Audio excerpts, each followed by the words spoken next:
गरीब अनंत कोटि ब्रह्मांड में बंदी छोड़ कहाए, सो तो एक कबीर हैं जननी जना नमाए। 626 वर्ष पूर्व सशरीर इस धरा पर हुए प्रकट, कबीर प्रभु की लीलाओं उनके अद्वितीय ज्ञान की होगी अमृत वर्षा।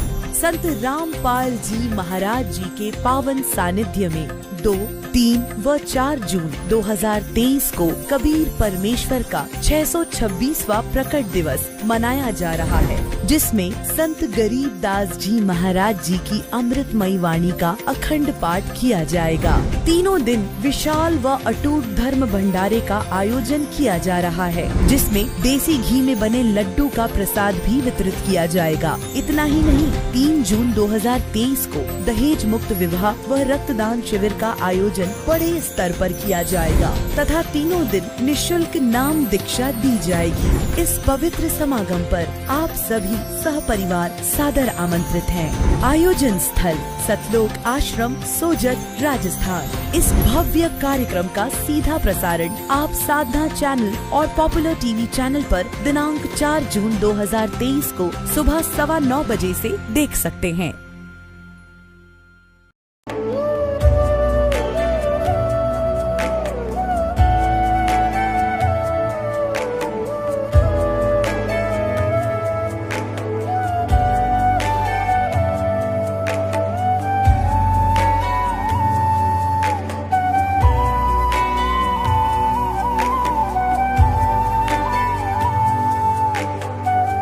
गीता में अर्जुन को स्वयं भगवान कह रहे हैं कि उस परमेश्वर की शरण में जा, उसके लिए उन संतों के पास जा जो तत्वदर्शी हो।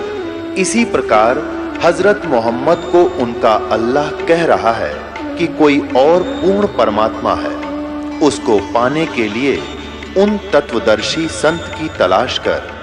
वो प्रभु कौन है, ये जानने के लिए कृपया अवश्य सुनिए जगत गुरु तत्वदर्शी संत रामपाल जी महाराज के अमृत वचन। गरीबदास जी ने कहा कि भाई नो करो, 3-4 भगत थे, किसी को कह दिया बैलों को पानी पिला लो, किसी को कह दिया ऊपर ले दूसरे स्थान पर दूसरे घेर में पशुओं का चारा भेजो भाई तुम। एक से कहा नहाऊंगा भाई, मेरी बाल्टी रख दे पानी की लाकर पाटड़े के पास। ऐसे देसी व्यवस्था से नहाते थे गांव में। तो उन्होंने सब अपना काम कर दिया, उनको इधर उधर भेज दिया। वो दोनों रह गए, आदरणीय गरीबदास साहिब जी और जिज्ञासु राम राय दास जी सरदार जी। वो क्या सोच रहा था कि मैं अच्छा मूर्ख भाई, देख 250 किलोमीटर आ गया, अरे यू संत बतावे। उनसे पूछा भाई यू कौन है, उन्होंने कहा ये तो है गरीबदास जी। वो उनके चेले चाले थे, फिर वो चले गए। उसके मन में उथल पुथल होगी कि देख कितना मूर्ख मैं, ना कोई पूरा जानकारी ली है, ये तो मेरे जैसा किसान जमींदार ये है। और किताब देख खोदा पहाड़ निकली चुईया, वह भी मरी हुई। अपनी सोच से वो ऐसा सोच रहा था कि मैं तो गलत आ गया, ये महात्मा है, ये तो किसान आदमी है कि। अब गरीबदास जी जान रहे थे भगत का के समस्या आ गई है, उसको सेट भी करनी थी। उनको कहा कि बैठ जाओ भगत जी, सामने 4 पर संकेत कर दिया, वो बैठ गया। बैठे और कि अगर भूखा मेरा रोटी तो खाऊंगा, और नहीं तो फिर ये सोच कर बैठ गया, फिर चलेंगे। बात तो बिगड़े गई। अब वो नहा रहे थे, गरीबदास जी स्नान करके, पहले एक धोती होती थी, अब भी है गाँव में, जैसे भगत यहाँ मानते धोती हमारे हरियाणा के, उसको धोती बोलते हैं। और उसी का एक हिस्सा होता है जिसको एज ए बेल्ट बांध लेते हैं, उसी के हिस्से को जुड़े जुड़ाए को ऐसे गोड़ गोड़ करके ऊपर का बांध लेते हैं। उसने अड़बंद बोल रहे, हड़बंद। गरीबदास जी जब नहा लिए, धोती लपेट ली, और वो धोती का शेष हिस्सा एज ए बेल्ट बांधना होता है। उससे कहने लगा कि भाई राम राय ए झुमकरा। अब उसने गांव में भी झुमकरा कहा करते, किसको, उस राम राय को, क्योंकि वो ज्यादा संकी टाइप आदमी था। गांव में भी उसका नाम झुमकरा काट रखा था।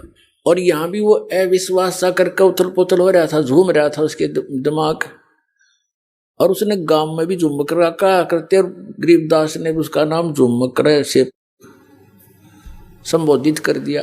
तो चौकन्ना होया कि भाई इसने मेरा झुमकरा नाम क्यों कर पाया। जैसे एक आदमी के दो दो नाम होया अगर गांव में विशेषकर।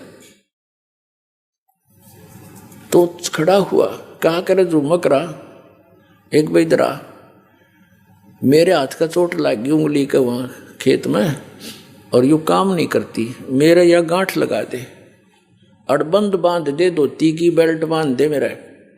वो लगा ऐसे गांठ लगा के, अब जैसे उस धोती के शेष लास्ट वाले सिरे को ऐसे कर लेते हैं, ऐसे ऐसे करके उसको फिर नू बांध दिया कर चारों तरफ कर ला के।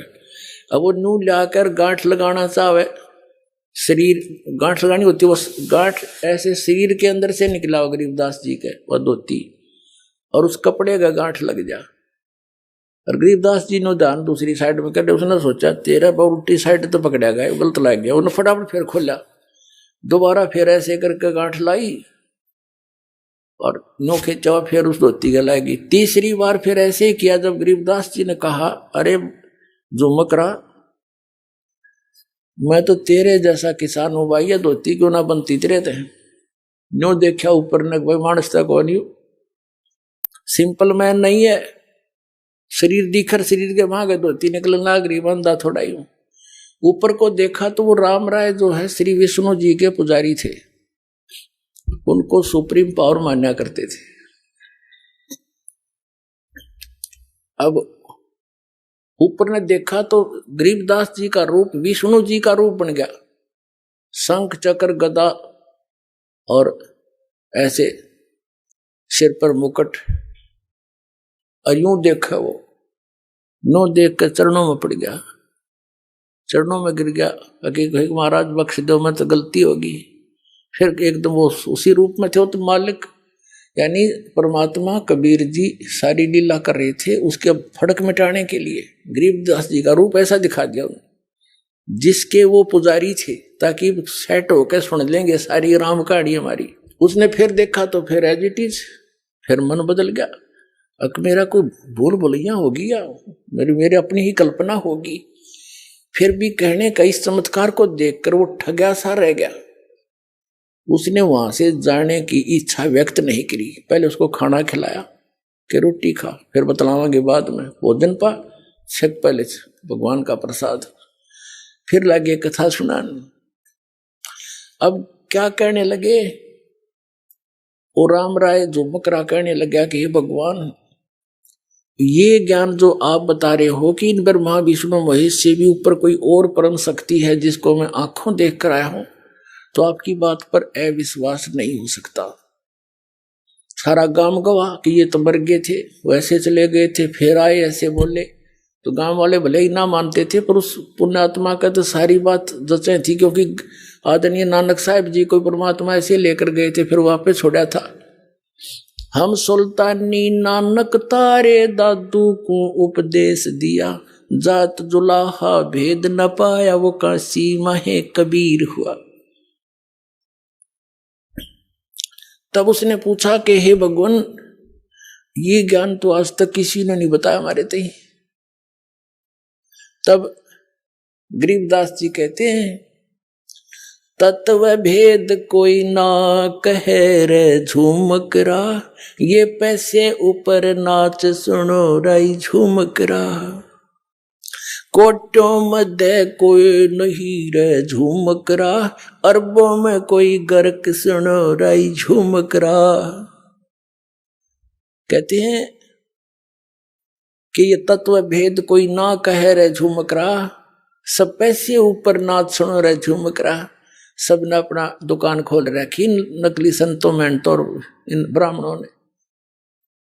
और कहते इस तत्व वेद का ज्ञान देने वाला जो मैं बता रहा हूं, उस तत्व ज्ञान को बताने वाला, कोटों मध्य कोई नहीं रह झूमकरा, यानी करोड़ संतों में नहीं मिलेगा तुझे इसके बताने वाला। अरबों में कोई गर्क सुनो रह झूमकरा, अरब मनुष्यों में, अरब मार्गदर्शकों में कोई एक मिलेगा तेने। गर्क, गर्क का अर्थ होता है संपूर्ण ज्ञान युक्त, कंप्लीट इन ऑल रिस्पेक्ट, यानी उसको पूर्ण ज्ञान हो परम पुरुष का, और वो पूर्ण कंप्लीट कोर्स हो मोक्ष मार्ग का, सारे मंत्र सही हो जिसके पास, कहता वो अरबों में मिलेगा तुझे वो संत। जैसे गीता जी अध्याय नंबर 7 के श्लोक नंबर 19 का ये भावार्थ समझाने के लिए दास ने यह सारी अमर कथा सुनानी पड़ी महापुरुषों की। उसमें क्या लिखा है कि बहुनाम जन्मानाम अंते ज्ञानवान माम प्रपद्यते, बहुत बहुत जन्मों के किसी अंत के जन्म में ये ज्ञानी ब्रह्म तक की साधना करते मेरी। अब लेकिन वासुदेव सर्वम इति समात्मा सो दुर्लभ है, ये कोड वर्ड है, वो बालका की ये कोई आम कवि की लिखी हुई गीता है, ये कोड वर्ड है। और कोड वर्डों को यानी सांकेतिक शब्दों को टीचर ही समझ सकता है। और ये नकली टीचर थे, इनको समझ में नहीं आया, इनको इनकम्प्लीट कोर्स था इनका। जो ये हमारे धर्म गुरु थे आचार्य शंकराचार्य ब्राह्मण मंडलेश्वर जितने भी थे हिंदू धर्म के, इन पुराणों का ज्ञान नहीं। और तक भी गीता को तो समझेंगे कैसे, वो तो सिंपल ज्ञान था, उसमें स्पष्ट लिखा है इनका जन्म मृत्यु होता है, ब्रह्मा विष्णु महेश की माता पिता कौन है, ये आज तक नहीं समझ पाए। तो क्या बताया है कि वासुदेव सर्वमिति स महात्मा सुदुर्लभ है, ये बताने वाला कि वो वासुदेव यानी सर्वशक्तिमान, सबके ऊपर कंट्रोलर, यानी जिसकी सत्ता सबके ऊपर है, वो कुल धनी ही पूजा के योग्य है, वही मोक्षदायक है, वही पाप नाशक है, और वही सारे ब्रह्मांडों का सभी का जनक है, वो सभी आत्माओं का पिता है। केवल उसी की ही भक्ति करनी चाहिए,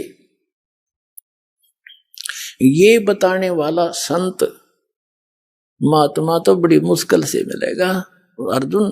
तो यहाँ गरीबदास जी भी वही कह रहे हैं, कोटों मध्य कोई नहीं रे झुमकरा, अरबों में कोई गर्क सुन रही झुमकरा, तत्व भेद कोई ना कहे रे झुमकरा, ये पैसे ऊपर नाच सुनो रही झुमकरा। एक समय गांव में एक ब्राह्मण कथा कर रहा था और उसने 30 दिन के लिए कथा रख दी, 30 दिन कथा करूंगा। अब ठीक है, उद्देश्य क्या था उसका कि रोजाना दक्षिणा के 10-10 रुपये भी आओगे तो 300 रुपये हो जाएंगे। 300 रुपये तो उस टाइम के आज के 30 लाख के बराबर समझ लो। 250 वर्ष पहले 1 रुपये की भैंस आ जाया करती तो 80,000 की आती, 90,000 की। तो उसने इस उद्देश्य से कथा करनी शुरू कर दी 30 दिन तक। जिस दिन उसकी कथा का भोग पड़ना था, उसी गांव की चंडाल चौकड़ी ने सोचा कल इस पंडित जी की कथा का भोग पड़ेगा और गांव वाले वहां इसका चढ़ावा चढ़ा देंगे घना। अरे यो करा कित यो इसका नहीं चढ़ने देना, बामण गए वो आकर गांव में सारे सब तरह के। उन्होंने क्या किया, उसी दिन सुबह सुबह जो भोग पड़ना था, दिल्ली से एक चंपाकली नाम की नाचने गाने वाली वो व्यवसायिक लड़की ले आई और उन्होंने उसका सांग करा दिया। अब सारा गांव और इधर के उधर के लोग उस पूरा पहुंच गए। पंडित जी दोरा वो घर घर के बैठे जिसका कथा करे था। अब पंडित जी कहता है 30 रुपये 30 दिन में, और चंपाकली के 2 घंटे में आगे 500 रुपये चांदी के वह लेकर जाती रही। और पंडित जी ने पता लगा उसका तो सारा खून जल गया, उठ कर चाल पड़ा। वो गाल का 30 रुपये गोज में जेब में। अब वो चला जा रहा था, उसको पता था कि यहाँ एक गरीबदास नाम के संत हैं, वो उसके रास्ते में आवे था। घर जाने के रास्ते में छुटानी गांव पड़े था। उन्होंने सोचा चल महाराज जी दौरा बैठा थोड़ी बहुत बतलावांगे, देखी किसी दुनिया होगी। वो नो बतान गया था।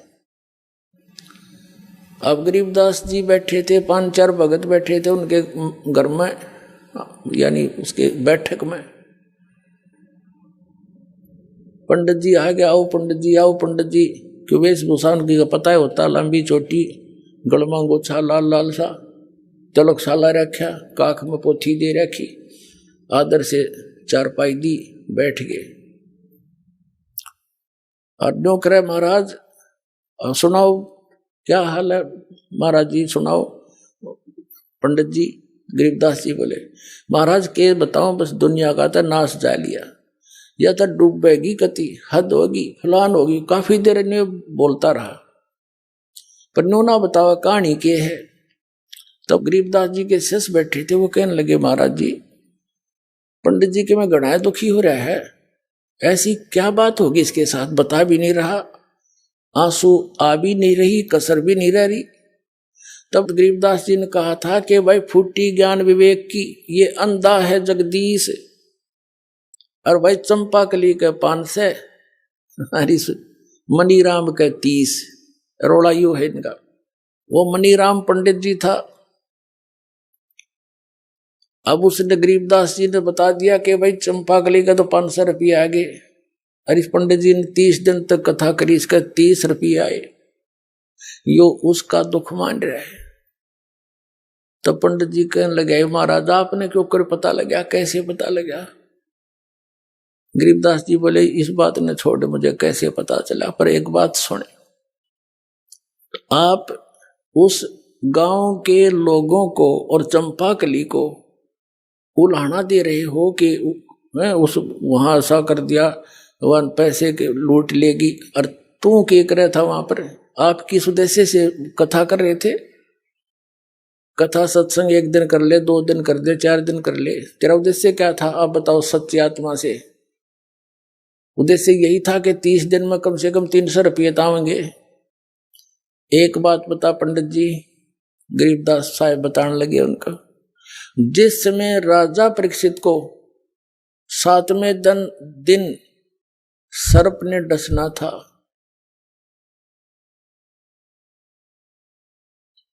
उसको कथा सुनानी थी, उसके लिए कथा करनी थी श्रीमद् भागवत की, जो 30 दिन करके आया तू। और इस कथा के राइटर व्यास जी भी उपलब्ध वहीं थे, और साथ में और भी ऋषि महर्षि जितने थे सब उपस्थित थे। एक मीटिंग हुई थी कि भी इनको वो श्रीमद् भागवत सुधा सागर की 7 दिन तक कथा सुनाई जाए, ताकि इसका मन संसार से हटकर भगवान में जुड़ जा। 7वें दिन इसको मरना तो है। तो ऐसी स्थिति में इंसान जानते सुना कर सारी राम कहानी को। अब उस समय 7वें दिन परिणाम आना था कि कथा कोई वो करे जो अधिकारी हो। अनधिकारी ने कथा की तो इसको कोई लाभ नहीं होगा, इसका जीवन नाश हो जाएगा। तो उस समय किसी ऋषि ब्राह्मण ने हिम्मत नहीं करी वह कथा सुनाने की, इस पृथ्वी के ऊपर जितने भी थे, क्योंकि 7वें दिन परिणाम आना था, उनकी पोल खुलनी थी। या किसी कथावाचक है, तब कहते हैं स्वर्ग से सुखदेव ऋषि को बुलाया गया, जो व्यास का पुत्र था। पांडवों ने उसको प्रार्थना करके नीचे भेजा, और राजा परीक्षित के पुनों से वो विमान में बैठ कर आया। सुखदेव ऋषि स्वर्ग से विमान में बैठ कर आया और 7 दिन कथा सुनाई। 7 दिन कथा सुना के उस अधिकारी से कथा श्रवण करने से उस जो लाभ होना था इस श्रीमद् भागवत सुधा सागर से, वो भी सुखदेव के द्वारा सुनाएगी, कथा कीगी। उस कथा से वह तुम्हारे जैसों से नहीं हो सकता था। क्या लाभ हुआ कि उसकी वृत्ति यहां से हट गई, और जो पुण्य उसने अपने जीवन में उस जब तक किए थे उनके आधार से उसके साथ शरीर तो यहीं रह गया उसका, सुखदेव के साथ वो स्वर्ग में चला गया। और इतना भी काम तुम कोई वो ऋषि नहीं कर सके, आपके जितने भी ब्राह्मण थे। और तुम इब का आंख में पोथी दे के कोई खड़ा हो जाता है, ला मैं तो कथा कर दूंगा, तुम इनका जीवन नाश कर रहे हो, तुम अधिकारी हो। अब कान पकड़ दिया उस पंडित जी ने, नाक रगड़ दिया परमात्मा के सामने चरणों में कि भगवान मेरी तो आंख खोल दिया आपने। दीक्षा दे दो, मेरा कल्याण कर दो। अब तो कहते हैं सोचल सिद्धर मैं करूं अपने जन के काज। तब उसको उपदेश दिया, कहा इस गंध न मत खा, छोड़ दे, यह कथा करनी पाप का भागी है, अनधिकारी। अब कोई झूठे लाइसेंस बनाता है, कोई डुप्लीकेट पासपोर्ट बनाता है झूठे, तो कितना अपराधी है वो। तो इसी प्रकार हमने जाना सतलोक ये नकली सब संत बने बैठे, मैं भी नाम दे दूं, मैं भी नाम दे दूं, मैं भी कथा कर दूं, पाठ कर देता हूं। ये टोटली नकली है। इस विश्व में इस दास के अतिरिक्त कोई भी अधिकारी नहीं आज भगवान के ज्ञान बताने का और नाम देने का। ये अभिमान ना समझना, कति तत्व ज्ञान समझ लेना इसको। अपने आत्माओं जो प्रसंग चला था कि यहां प्राणी कितने दुखी है और हम अपने बच्चों को शिक्षा किस लिए देते हैं कि ये पढ़कर शिक्षा की महिमा से परिचित हुए तो आज उस सत्र का लाभ हमारे बच्चे प्राप्त कर रहे हैं। अब ठीक इसी प्रकार जिस समय श्रीमद् भगवत गीता अध्याय नंबर 7 के श्लोक नंबर 29 में क्या कहा है कि अर्जुन जरा मरण मोक्षाय माम आश्रित यतन्ति ये ते ब्रह्म तत्विदु कर्षणम अध्यात्म अखिलम च कर्मम। वो क्या कहता है गीता ज्ञानदाता कि मेरे इस ज्ञान का आश्रय करके कि तत्वदर्शी संत की खोज करो और वो तत्वदर्शी संत उस ज्ञान को, उस तत्व ज्ञान को बताएगा जो परमात्मा ने स्वयं आकर वो वाणी बोली है। तो उस तत्वदर्शी संत से मिलने के पश्चात जो जरा और मरण से यानी वृद्ध अवस्था और मृत्यु से छूटने के मोक्ष के लिए यानी इससे बचने के लिए यानी पूर्ण मोक्ष प्राप्ति करने के लिए जो प्रयत्न करते हैं ते ब्रह्म तत्व विदु, वे उस तत्ब्रह्म को और कृष्णम अध्यात्म अखिलम च कर्मम, वो सारे अध्यात्म को और सभी कर्मों से परिचित है। अपने आत्माओं दास आपको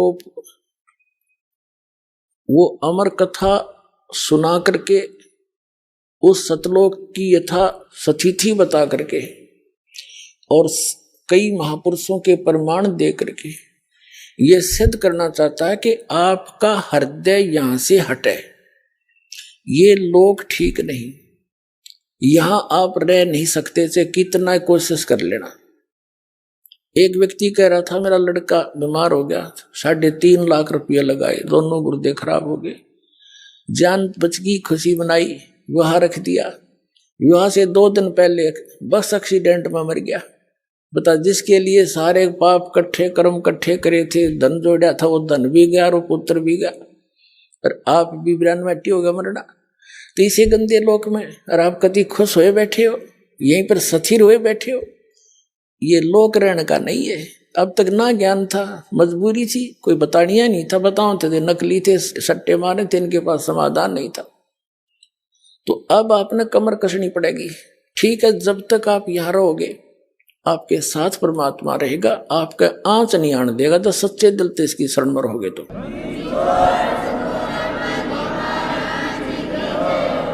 और ये भी आपको याद रहना चाहिए कि यहां रह नहीं सकते हम सदा, मृत्यु तो एक दिन होगी, और मृत्यु होगी तो आप यहां रह नहीं सकते जिसको अपना मान रहे हो। आपकी मृत्यु उस समय होगी जब आप चाहोगे, ये भी सोच लेना। लेकिन चाहोगे इस ज्ञान से, तब तक आपके पोते पोती भी बड़े बड़े हो लेंगे, वो भी भक्ति कर रहे होंगे, तो वो भी सुखी होंगे। तो उस समय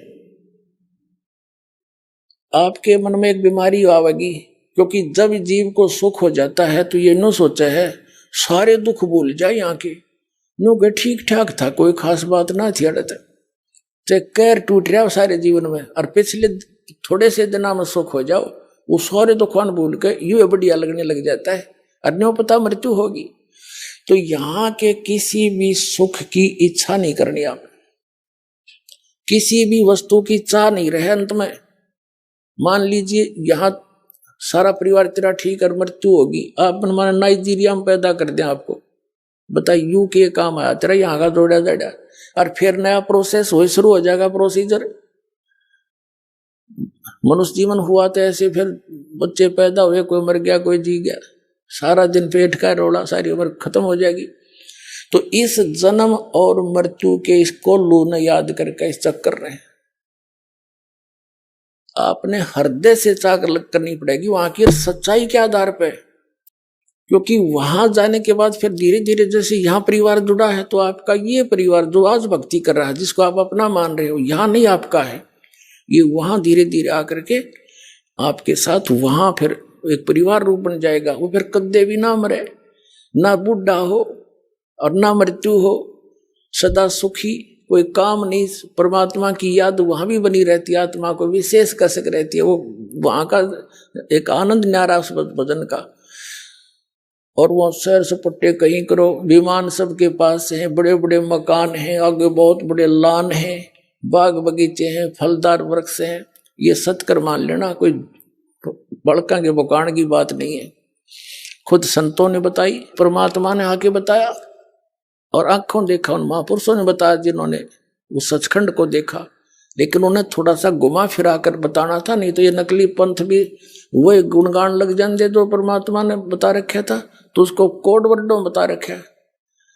और वो कोड वर्ड इस दास का समझ में आए कबीर भगवान की रजा से, और किसी का समझ में ना आए हुआ, तो उसके आधार से प्रत्यक्ष प्रमाण करके दिखाऊंगा आपको कबीर साहब की वाणी में, जिसको कबीर पंथी रोज पढ़ा करते।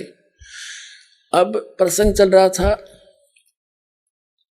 कि जो वो सुख है सतलोक में, और हम खोज रहे हैं इस मृतलोक में, नमक की बोरी में, और बुरा का टेस्ट कोई खोज रहा हो, कितनी समझ है उसके अंदर, उसको पता ही नहीं फिर बुरा कैसी होती है, कहाँ है। तो यहां जब तक हम उस पूर्ण परमात्मा के उस स्थान से परिचित नहीं होंगे, उस सुख से, और उससे परिचित कैसे होंगे, उन महापुरुषों के प्रमाण जिन्होंने आंखों देखा सचखंड और फिर वापस छोड़ा, और उनमें से विशेष आदरणीय गरीबदास साहिब जी और आदरणीय धर्मदास साहिब जी को परमात्मा ने ये विशेष ज्ञान दिया था, और उनके द्वारा लिपिबद्ध उस ज्ञान से प्रमाण आंखों देखा उन महापुरुषों का बताया हुआ, और दास पर रजा हुई जो आपको आज खोल रहा है, ये सारे मिला करके आपको विश्वास करा देगा। ये दास आपका मन ऐसा हट जाएगा इससे, जैसे गीता जी अध्याय नंबर 2 के श्लोक नंबर 46 में कहा कि अर्जुन, जैसे बहुत बड़े जलाशय की प्राप्ति के उपरांत छोटे जलाशय में जैसी आस्था जीव की रह जाती है, ऐसी तेरी श्रद्धा उस परम पिता परमात्मा के तत्व ज्ञान और उस परमात्मा के सुख से सतलोक से परिचित होने के बाद, उस ज्ञान की प्राप्ति के उपरांत इन अन्य भगवानों में और यहाँ के सुख और स्वर्ग के सुख में ऐसी रह जाए। जैसे पहले सभी व्यक्ति तालाबों पर आश्रित होते थे, एक तालाब ऐसे होते थे, वर्षा होगी भर गया, सारा वर्ष उसी से पशु भी पानी पीते थे, उसी से मनुष्य भी जल निकाल कर उसी पर आश्रित होते थे, उसी से थोड़ी बहुत कोई बगीची सिंचाई कर लेते थे। तो उस तालाब का पता होता था, एक वर्ष वर्षा ना हो तो सारा सूख जा, और उस पर आश्रित व्यक्ति भी तड़फ तड़फ कर मरे यदि 2 वर्ष वर्षा ना होते। तो उन व्यक्तियों को, और एक बहुत बड़ा सरोवर झील मिल जाए जिसमें 10 वर्ष वर्षा ना हो तो भी उसका जल समाप्त ना हो, तो फिर वो व्यक्ति उस छोटे जलाशय को तुरंत त्याग कर उसकी शरण में जाकर बस जाते हैं। लेकिन उस छोटे जलाशय यानी इन भगवानों से जो ब्रह्मा विष्णु महेश ब्रह्म परब्रह्म से जो हम लाभ ले रहे थे, वो पर्याप्त नहीं था। वो जलाशय का जो जल था वो पर्याप्त नहीं था, लेकिन बुरा नहीं था। और जब हमने वो मिल गया जलाशय, कौन जाके उसकी तरफ, तो ऐसा समझ लेना वो सतलोक में इतना सुख है, ऐसी सदाबहार स्थिति, यहाँ तो 2 वर्ष वर्षा ना हुए दरे दराए रहे, जहाँ सारे टक्कर मार मार कर मरे, जनता एक दूसरे को खा जा बुड़ के भर भर के। ऐसे बहुत बार पीछे ऐसी स्थिति आई है। ये लोक है, ये तो परमात्मा ने दया बख्शी, पुण्यात्मा को जन्म दिया ताकि ये भक्ति करके पीछा छुटवा लें, सोधी दे दी, पंप वगैरह लगा लेते हैं, समय पर वर्षा कर रहे हैं। ये वैसे नहीं हो रही है। अब जितने भी मानव शरीर प्राणी हैं ये बहुत पुण्यकर्मी प्राणी हैं, लेकिन दुर्भाग्य उनका जो ये पहचान नहीं पा रहे इस दास के द्वारा दिए गए इस ज्ञान को, और वो वंचित इस मार्ग से। तो लेकिन परमात्मा का वचन है कि कलयुग में ये ज्ञान पूरे विश्व में जाएगा और पूरा विश्व इस ज्ञान को ग्रहण करेगा। एक बार ऐसी शांति आवेगी जैसे सतयुग में होया करे, क्योंकि यहाँ की इस बीमारी का पता चलेगा ये रोग है क्या, ये माया किस लिए जोड़ रहे। सारा जीवन इस कोठी बंगले बनाने में खो देते, हमारी मृत्यु हो जाती, हम गधे बने हैं और कोठी नो की नो खड़ी है। बता कोई जीवन था हमारा? तो इस मालिक की शरण में आपको सुख भी मिलेगा, जो इस कलयुग में जो मिलने वाला सुख है वो तो आपको देगा ही देगा। इस कलयुग में जो आपको आवश्यक वस्तु होंगी अवश्य देगा भगवान। जो आपको इस कलयुग में देख लिया, टेलीफोन और ये मोबाइल और ये टेलीविजन, इंटरनेट और ये गाड़ियां, इनकी आवश्यकता किस लिए? इसकी आवश्यकता अब हमें इसलिए होगी कि हम भगवान की वचन सुना करेंगे। जेब में मोबाइल डाल लिया और मंत्र चल रहे हैं, परमात्मा का सत्संग चल रहा है, जा रहे हैं, कान में लीड ला ली, दूसरे नहीं पता क्या सुन रहा है। और पहले इन्हीं का दुरुपयोग करने के लिए काल ने प्रेरणा कर दी, इसी में फिल्में भर दी, बकवाद भर दी, वो हम पास आउट कर देंगे कति, केवल इसके अंदर गाने रहेंगे। और एक दिन वो दिन आएगा पूरे मीडिया के अंदर परमात्मा का ज्ञान चला करेगा, नहीं जनता स्वीकार नहीं करेगी। ये सत्कर मान लेना।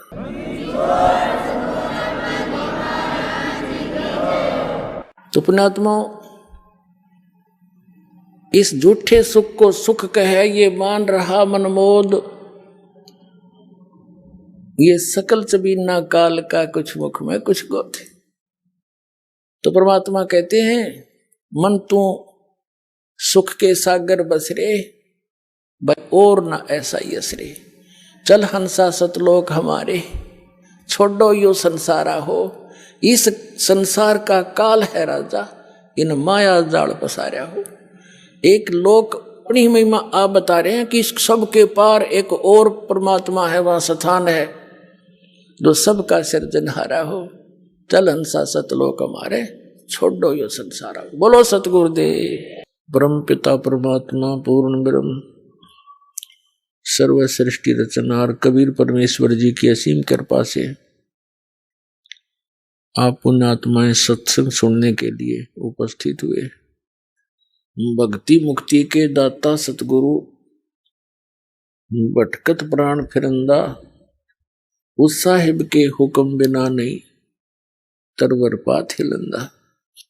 परम पिता परमात्मा कबीर जी ये हम सभी आत्माओं के जनक हैं और ये हमें संदेश देने के लिए यहाँ आते हैं, ये ज्ञान कराने के लिए इस काल के लोक में सह शरीर आते हैं और सह शरीर चले जाते हैं। हमें याद दिलाते हैं कि आप यहाँ के निवासी नहीं हो, आप यहाँ कितनी यातनाएं सहन कर रहे हो। ये स्थान स्थायी नहीं है।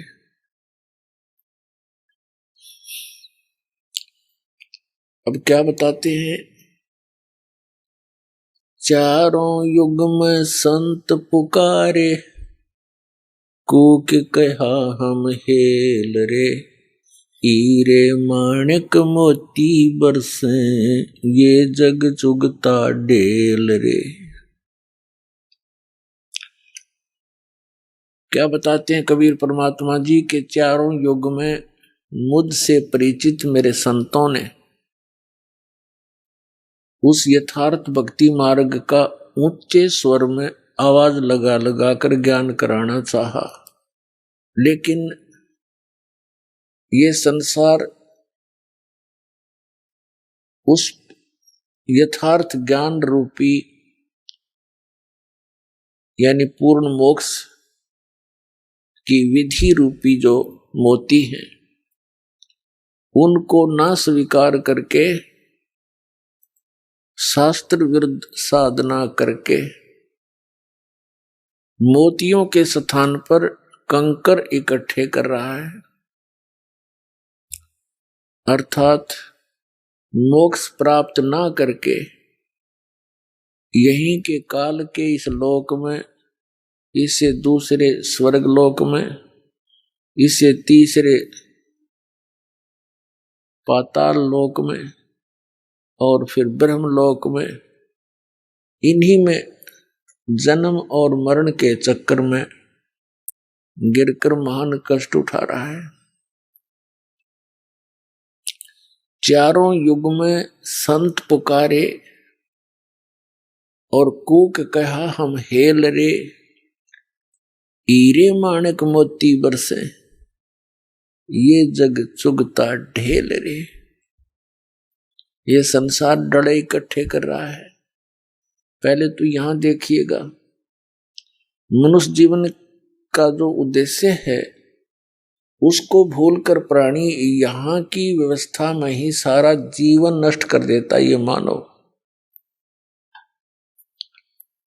प्रत्येक प्राणी के अंदर एक ऐसी धारणा बनी हुई है कि मैं बहुत बड़ा धनी बनूं, मेरे पास बढ़िया कोठी हो और कार हो तो और अच्छा हो जाए।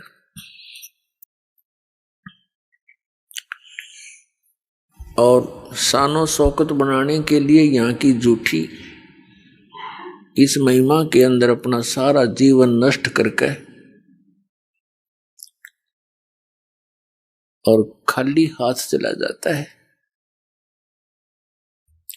अब परमात्मा आकर याद दिलाते हैं कबीर भगवान जी, इस झूठे सुख को सुख कहे ये मान रया मन मोद, ये सकल चबीना काल का कुछ मुख में कुछ गोद। अब क्या बताते हैं परमात्मा कि आप जी यहां काल प्रेरणा से परमात्मा से किन वस्तुओं की डिमांड करने आते हो? निसंतान संतान चाहता है, निर्धन धन की आशा लेकर ही आता है, रोगी अपना रोग नाश ही उद्देश्य लेकर आता है।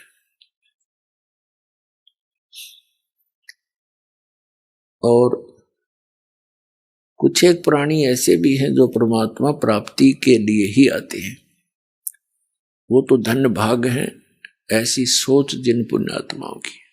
लेकिन वो भी धन्य भाग हैं जो किसी भी कारण से परमात्मा के चरणों में पहुंच गए, फिर यहां आएंगे उनको वो सुख तो मिले ही मिलेगा जिनकी उनको आवश्यकता है। लेकिन आवश्यकता से अधिक ये भगवान नहीं देगा, क्योंकि हमारा मूल उद्देश्य है परमात्मा पाना, यहां से जन्म मरण का आपका रोग कटवाना। और यहां जब तक आप रहो आपको वो सुविधाएं मिले जो आपके लिए अनिवार्य है। अननेसेसरी डिमांड आप करोगे भगवान नहीं देगा। आपकी आवश्यकता से कितनी ही बड़ी हो और परमात्मा उसको समझे कि आवश्यक है तो वो आपकी अवश्य पूर्ण होगी, रोग नाश भी होगा। और कोई आर्त आया है या किसी अन्य आवश्यकता है उसको वो अवश्य आपका पूर्ण होगा, क्योंकि ये परमात्मा सुखदाई है, आपको सुख देगा, आपको धन भी देगा। इसको मालूम है कि जब तक इस मन की तृप्ति नहीं की जाएगी थोड़ी बहुत, ये भक्ति करण नहीं दे मेरी आत्मा को, तो पहले इसको संतुष्ट करेंगे दाता और फिर ज्ञान देंगे।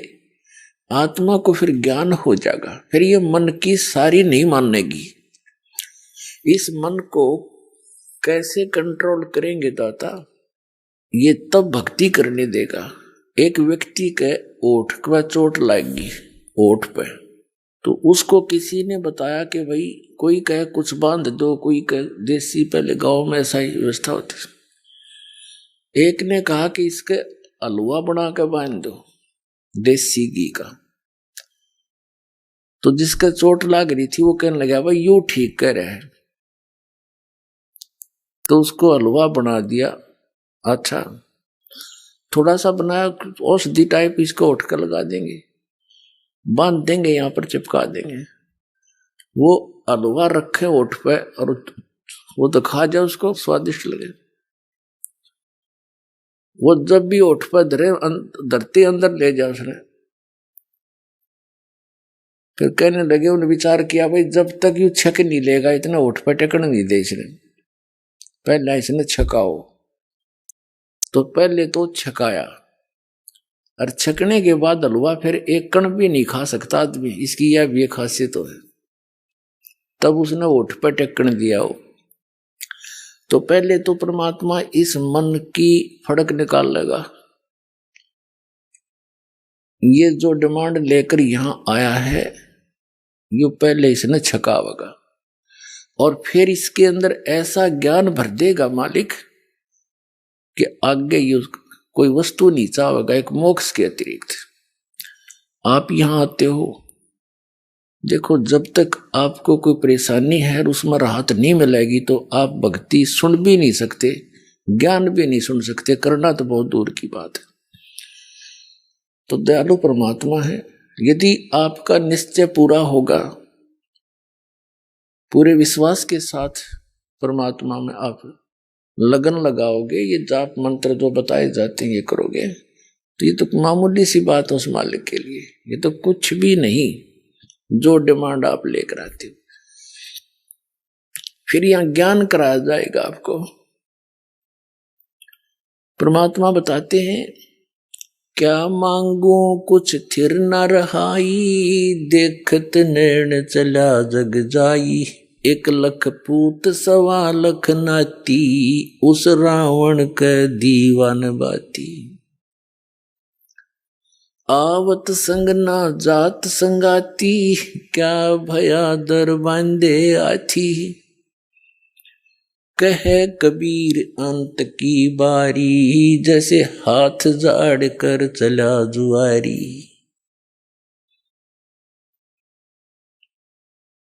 अब परमात्मा कहते हैं, यहां क्या वस्तु मांगोगे तुम भगवान से, और कोई भी टिकाऊ नहीं। क्या मांगो कुछ थिर ना रहाई, और देखत नैन चला जग जाई। आंखों के सामने रोज पता नहीं कितने व्यक्ति जा रहे हैं। 1 लख पूत 1.25 लाख नाती, रावण के 1 लाख पुत्र थे, और वो भी सर्वनाश को प्राप्त हुए, सारे मर गए युद्ध में। और फिर उस रावण के घर में कोई दीपक जलाने वाला शेष नहीं बचा। तो क्या मांगा यहां पर? एक व्यक्ति, हम सत्संग कर रहे थे गांव में, उनका कोई रिलेटिव आ गया, वो छोटे से बच्चे को साथ लिए हुए था। तो सत्संग सुनकर उसकी आंखों में आंसू आ गए, कहने लगे जी सारी साची है, पर यह सच्चे उस टाइम है जब स्वयं बीत ले है। मेरे 4 पुत्र थे और चारों का विवाह हो गया 2 या 3 वर्ष के अंदर अंदर, और कुछ एक आधा व्यवसाय कर रहा था, 1-2 नौकरी कर रहा था। संतान अभी तक हुई नहीं थी, चारों की मृत्यु होगी 1 साल के अंदर अंदर। 2 तो इकट्ठे एक्सीडेंट में मारे गए, और 2 बीमार होकर, एक को सर्प डस गया, खेत में सोया था कोठे पे ट्यूबवेल पे, और एक बीमार होकर मर गया। वो पत्नियां भी गई उसकी, उनकी। छोटे से बालक ने ले रहा, ने बोला 2 गोद ले रखा, इस पर टाइम पास करूंगा। बताओ, यहाँ कोई जीवन है? पर हमें कोई विकल्प नहीं पता था, और अब ये विकल्प आपको पता लग गया, इसका अल्टरनेट मिल गया। और अब भी कोई यही इसी गंदे लोक में व्यवस्थित रहना चाहता है तो फिर वो परमात्मा का प्यारा नहीं है, उसको भगवान की चाह नहीं है। ठीक है, जब तक आप यहां रहोगे, ये परमात्मा के बच्चे हैं, उसी के प्राणी हैं, चाहे परिवार में है या आपके पड़ोस में है, सबको भगवान के बच्चे, और यहां सब दुखी हैं। इस दृष्टिकोण से प्रत्येक के साथ हमदर्दी होना रखना हमारा भगत का परम कर्तव्य है। तो फिर हमने यहां क्या बताते हैं परमात्मा, अब क्या बताते हैं कि आवत संग ना जात संगाती। जब हम आए तब हमारे साथ कोई नहीं था, अकेले मां के पेट में 9 महीने दुख पाए, और जाएंगे जब हमारे साथ कोई नहीं जाएगा। तो हम किस वस्तु को और किस व्यक्ति विशेष को अपना मानने बैठे हैं, तो यह भूल मिटानी पड़ेगी। फिर करना क्या है, हमने ऐसे समझना जैसे हम एक यात्री हैं और किसी रेल के कंपार्टमेंट में बैठे हैं, उसमें वृद्ध भी होते हैं, बहन बेटियां भी होती हैं, और भी अन्य बालक बच्चे भी होते हैं। तो किसी को कोई तकलीफ है तो उसकी मदद करना प्रत्येक यात्री अपना कर्तव्य समझता है, हमदर्दी दिखाता है। जो नेक व्यक्ति होते हैं, और फिर जिसका जहां जहां भी स्टेशन आता जाता है वहीं उतरते चले जाते हैं। फिर उसके बाद उनसे कोई लिंक नहीं, उनका कोई उसकी याद भी नहीं, लेकिन जब तक उसमें है वो बड़े हमदर्दी से रहते हैं, अपने से बनकर। तो हमने ये समझकर इस संसार में रहना, जो भी आपका परिवार है, ये आप एक कंपार्टमेंट में, एक डिब्बे में बैठे हैं, और जिसका जब समय आ जाएगा वहीं उतर जाएगा वो। तो इसके लिए आपको ज्ञान की आवश्यकता है, और साथ में इस भक्ति भजन की आवश्यकता है। फिर आपके अंदर ये ज्ञान समावेगा जो दास आपको बता रहा है। अन्यथा ये ज्ञान हमने 100 बार सुन लिया, काना पे घटाड़ दे, जाकर फिर वही एज इट इज ही हमारी व्यवस्था बनी रहती है। तो इस ज्ञान से और इस भगवान की भक्ति से आत्मा में दृढ़ता आती है। तो क्या बताते हैं परमात्मा के, क्या मांगो कुछ स्थिर ना रहाई, देखत नैन चला जग जाई, 1 लाख पूत 1.25 लाख नाती, और उस रावण के आज दीवा नबाती। फिर क्या बताते हैं, आवत संग ना जात संगाती, क्या भया दर बांधे हाथी।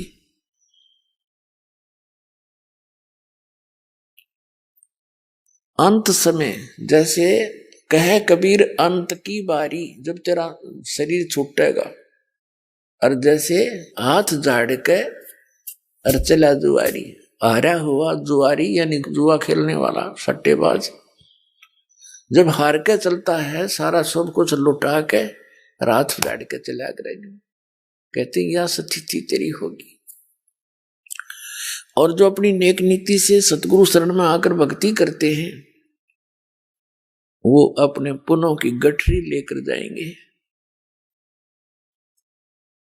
तो क्या बताते हैं परमात्मा, परमात्मा प्राप्ति के लिए अर्थात सतलोक जाने के लिए, जन्म और मृत्यु का रोग कटाने के लिए हमें सबसे पहले गुरु की आवश्यकता होती है।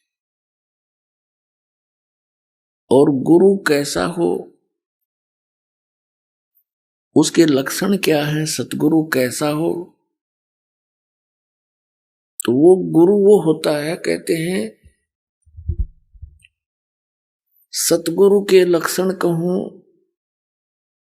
मधुरे बैन विनोद, 4 वेद 6 शास्त्र वो कहे 18 बोध। पहली तो ये पहचान बताई है कि वो सतगुरु जो होगा वो ऐसे आनंददायक वचन कहेगा जो आत्मा को सुहावेंगे, क्योंकि मन को तो अच्छी लगती है रागनी गाना, फिल्मी बकवाद्य या इधर उधर के चुटकुले, लेकिन आत्मा को परमात्मा की कथा सुहाया करे वो अच्छी लगती है। तो सतगुरु जो होते हैं वो आत्मा की खुराक देते हैं, मन की खुराक बंद करते हैं। सतगुरु के लक्षण कहूं, मधुरे बैन विनोद और 4 वेद 60 शास्त्र, वो कहे 18 बोध, यानी वो सभी सदग्रंथों का ज्ञाता होता है। और सतगुरु जो है विश्व में एक ही होता है। एक बार जब परमेश्वर कबीर जी स्वयं आए थे एक तत्वदर्शी संत की भूमिका करने के लिए, जो प्रत्येक युग में वो ऐसा करते ही करते हैं, उनका विधान है परमात्मा का। कबीर साहब कहते हैं, सतयुग में सत सुकृत कह टेरा, त्रेता नाम मुनिंदर मेरा, द्वापर में करुणा में कहाया, कलयुग नाम कबीर दराया। चारों युग में परमात्मा आए हैं। सतयुग में सत सुकृत नाम था दाता का, त्रेता में मुनिंदर ऋषि के नाम से प्रकट थे, द्वापर में करुणा में नाम से वो मालिक आए थे, और कलयुग में अपने वास्तविक नाम कबीर नाम से आते हैं। ये उनका रियल नेम है। तो ये परमात्मा प्रत्येक युग में आते हैं और प्रत्येक युग में ही ऐसी लीला करते हैं जैसी इस कलयुग में की थी। एक सरोवर के अंदर कमल के फूल के ऊपर एक शिशु रूप धारण करके ये परमात्मा विराजमान होते हैं। प्रत्येक युग में ऐसी ही लीला करते हैं। फिर वहां से उनका पूर्व संस्कार कोई मालिक का बनाया हुआ होता है। पुण्यात्माएं जो निसंतान होते हैं और वो पुत्र की चाह में ले जाते हैं उठा करके, फिर धीरे धीरे लीला में शरीर से बड़े होते हैं और छोटी ही आयु में वो परमात्मा अपने यथार्थ ज्ञान का प्रचार करते हैं और बड़े बड़े विद्वानों के छक्के छुड़ा देते हैं। तो उस परमेश्वर ने आके हमें ज्ञान दिया है, क्या बताया है कि परमात्मा पाने के लिए आप जी को सबसे पहले गुरु की आवश्यकता पड़ती है। किसी भी सदग्रंथ को आप देख लिए उठा करके, वो संकेत यही करते हैं कि संतों की शरण में जाओ। आइए अब हम उन श्रद्धालुओं के अनुभव जानते हैं जो जगत गुरु तत्वदर्शी संत रामपाल जी महाराज जी से दीक्षा प्राप्त कर चुके हैं तथा उनके द्वारा बताए गए भक्ति मार्ग पर चल रहे हैं। नमस्कार जी। नमस्ते सर। क्या नाम है जी आपका? भावना मिश्रा। भावना जी, आप कहाँ से हैं? उत्तराखंड खटीमा से हैं सर। संत रामपाल जी महाराज से नाम दीक्षा आपने कब ली? संत रामपाल जी महाराज से मैंने नाम दीक्षा 7 जुलाई 2017 को ली थी। संत रामपाल जी महाराज से नाम दीक्षा लेने से पहले क्या आप कोई भक्ति साधनाएं भी करती थी? जी सर, मैं संत रामपाल जी महाराज से नाम दीक्षा लेने से पहले सीतापुर में एक गुरुजी हैं, उनसे नाम दीक्षा ली थी। उनकी मैंने 5 साल तक भक्ति करी थी। 5 साल की भक्ति करने के बाद मुझे कोई फायदा नहीं हुआ।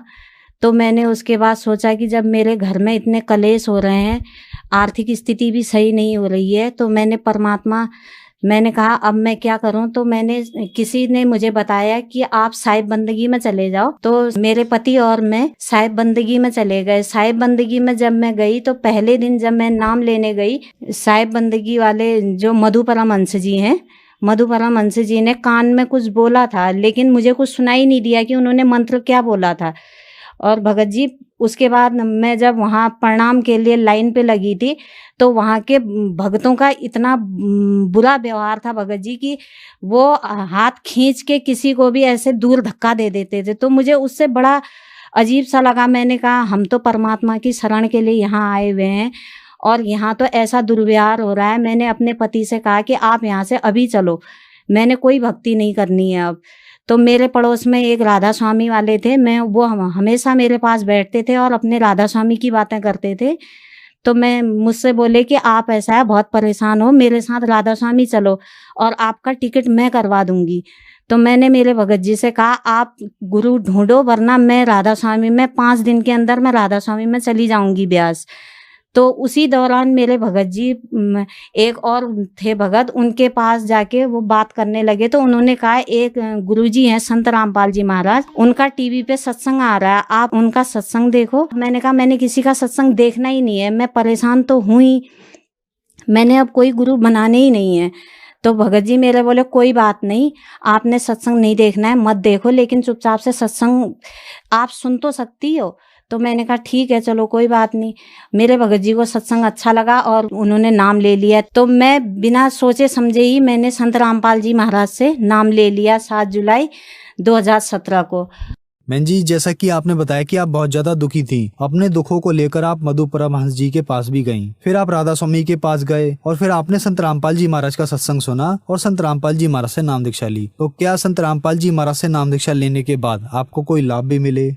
जी भगत जी, संत रामपाल जी महाराज से नाम लेने के बाद मुझे आर्थिक, मानसिक, आध्यात्मिक हर तरह का लाभ मिला। भगत जी मेरे घर में इतने कलेश होते थे, वो कलेश सब खत्म हुए और आर्थिक स्थिति भी मुझे दिन दोगुनी रात चौगुनी आर्थिक स्थिति हुई। भगत जी मैं हर तरीके से परेशान थी। भगत जी आज परमात्मा की दया से, संत रामपाल जी महाराज की दया से मैं बहुत खुश हूँ। और मेरे लड़के का इसी महीने बहुत बड़ा एक्सीडेंट हुआ था, स्कूल जा रहा था वो, मेरे बेटे का और मेरे भतीजे का एक्सीडेंट हुआ। जब यहाँ से फोन गया भगत जी तो उन्होंने कहा कि आपके बच्चे हॉस्पिटल में हैं। तो लोगों ने उनको उठाया नहीं चौराहे से कि ख़त्म हो गए हैं बच्चे। मेरे घर में उसी दिन सत्संग था भगत जी, 8 बजे का टाइम था सुबह। परमात्मा के आगे जाके दंडवत करा, हे बंदी छोड़ परमात्मा सतगुरु रामपाल जी महाराज, आज आपका सत्संग मेरे घर में है। लोग तो मुझ पे ताने मारेंगे कि सत्संग तुमने रखाया है और तुम्हारे घर में ये हादसा हो गया, बंदी छोड़ ऐसा कुछ ना हो। मैंने जाके बंदी छोड़ परमात्मा सतगुरु रामपाल जी के आगे दंडवत प्रणाम करा। भगत जी 1 घंटे के अंदर दोनों बच्चे घर आ गए। मेरे बेटे ने कहा मम्मी मुझे हॉस्पिटल नहीं जाना है, परमात्मा पे विश्वास करो आप।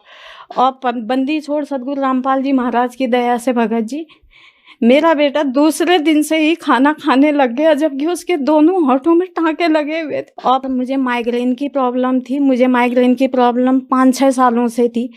मेरे आधे सिर में इतना दर्द रहता था कि मुझे उल्टियाँ आती थी उस दर्द की वजह से।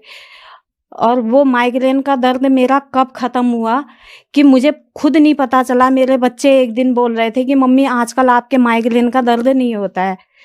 तब मुझे एहसास हुआ कि मुझे तो आजकल माइग्रेन का दर्द ही नहीं हो रहा है। मैंने बहुत डॉक्टरों को दिखाया और संत रामपाल जी महाराज की दया से मेरा माइग्रेन का दर्द सही हो गया और मेरी आर्थिक स्थिति सही हो गई, बंदी छोड़ सतगुरु रामपाल जी महाराज की दया से। और आज सुबह ही मेरे एक लाभ और हुआ है भगत जी कि मेरे फंटी बल्ली का काम था हमारे, हम उसको बेचना चाह रहे थे और सतगुरु रामपाल जी महाराज की दया से कल रात मैंने परमात्मा से कहा था कि बंदी छोड़ कल इंटरव्यू है मेरा, मैंने वहाँ जाना है और मैं इंटरव्यू में क्या बोलूँगी। तो परमात्मा की दया से, सतगुरु रामपाल जी महाराज की दया से आज सुबह ही 10 लाख का एक ग्राहक आया और बोला मैं आपकी फंटी बल्ली मैं ले जाऊंगा। मेरे गठिया की वजह से मेरे आंखों में रेडनेस आ गई थी सर। मैंने सोचा कि मेरी आंखों की प्रॉब्लम है, इसलिए मैं सत्या नेत्रालय सितारगंज हॉस्पिटल में मैंने चेकअप के लिए गई। तो उन्होंने मेरी जाँचें करवाई थी। जाँच में मेरे सर ये मेरी गठिया की शिकायत बताई और जिसमें मेरी गठिया की शिकायत ये है 70% गठिया की शिकायत मेरी आई है रिपोर्ट। तो डॉक्टर जब मेरे से बोल रहा था कि 70% आपकी इतनी गठिया की शिकायत है, ऐसे में तो कोई चल भी नहीं पाता है और आप यहाँ तक चल के आई हो, तो उन्होंने मुझे वहाँ से रेफ़र कर दिया था खटीमा स्वास्थ्य हॉस्पिटल में। तो वहाँ मैंने हड्डी वाले हॉस्पिटल को दिखाया। तो उस दिन मैं पैसे भी नहीं लेके गई थी भगत जी। मैंने सोचा इस रिपोर्ट से जो मेरे आँखों की दवाई चल रही है उसी से सही हो जाएगा। लेकिन वो वहाँ जब मैं गई मैंने कहा हे बंदी छोड़ सतगुरु रामपाल जी महाराज जी, मैं तो पैसे भी नहीं लेके आई हूँ, आज मेरी दवाई पता नहीं कितनी महंगी आएगी। लेकिन जब मैं दवाई लेने गई भगत जी तो 18 रुपये मात्र की मेरी दवाई आई। ये दाता ने मेरे पे दया करी है और उस दिन से मेरे गठिया की है भी नहीं प्रॉब्लम। अब सदगुरु रामपाल जी महाराज की दया से मेरी गठिया की प्रॉब्लम सही हुई। और इसके अलावा आर्थिक लाभ हैं। आर्थिक घर परिवार में हमारा घर सुखी हो गया है। तीनों भाइयों ने नाम ले लिया है, पूरे परिवार हमारा नाम दीक्षित है। संत रामपाल जी महाराज से नाम दीक्षा लेने के बाद आपको बहुत सारे लाभ मिले। तो जो महिलाएं आज आपको टीवी पर देख रही हैं और वो भी दुखी हैं, उनके लिए आप क्या कहना चाहेंगी? मैं सभी महिलाओं से ये निवेदन करूंगी कि आप सदगुरु रामपाल जी महाराज का चैनल पे सत्संग आता है, आप उस सत्संग को देखिए और सत्संग परमात्मा के सत्संग को सुनिए और उसका लाभ उठाइए। और जिस भगत आत्मा को कोई भी प्रॉब्लम हो, जो परमात्मा के सदगुरु रामपाल जी महाराज का सत्संग चलता है, उसके नीचे एक पीली पट्टी चलती है, उसमें नामदान केंद्र के नंबर लिखे हुए हैं, आप उनसे संपर्क करके नाम ले सकते हैं। धन्यवाद जी। धन्यवाद जी।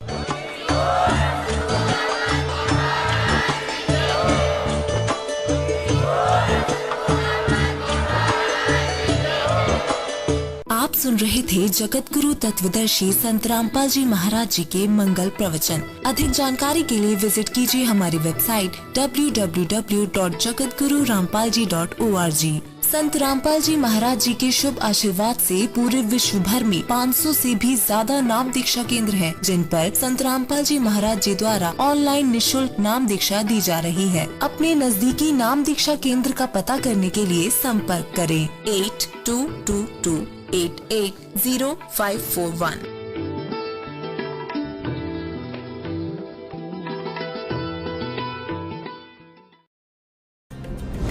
गरीब अनंत कोटि ब्रह्मांड में बंदी छोड़ कहाए, सो तो एक कबीर हैं, जननी जना नमाय। 626 वर्ष पूर्व सहशरीर इस धरा पर हुए प्रकट, कबीर प्रभु की लीलाओं, उनके अद्वितीय ज्ञान की होगी अमृत वर्षा। संत रामपाल जी महाराज जी के पावन सानिध्य में 2, 3 व 4 जून 2023 को कबीर परमेश्वर का 626वां प्रकट दिवस मनाया जा रहा है, जिसमें संत गरीब दास जी महाराज जी की अमृतमयी वाणी का अखंड पाठ किया जाएगा। तीनों दिन विशाल व अटूट धर्म भंडारे का आयोजन किया जा रहा है, जिसमें देसी घी में बने लड्डू का प्रसाद भी वितरित किया जाएगा। इतना ही नहीं, 3 जून 2023 को दहेज मुक्त विवाह व रक्तदान शिविर का आयोजन बड़े स्तर पर किया जाएगा तथा तीनों दिन निशुल्क नाम दीक्षा दी जाएगी। इस पवित्र समागम पर आप सभी सहपरिवार सादर आमंत्रित हैं। आयोजन स्थल सतलोक आश्रम, सोजत, राजस्थान। इस भव्य कार्यक्रम का सीधा प्रसारण आप साधना चैनल और पॉपुलर टीवी चैनल पर दिनांक 4 जून 2023 को सुबह 9:15 बजे से देख सकते हैं।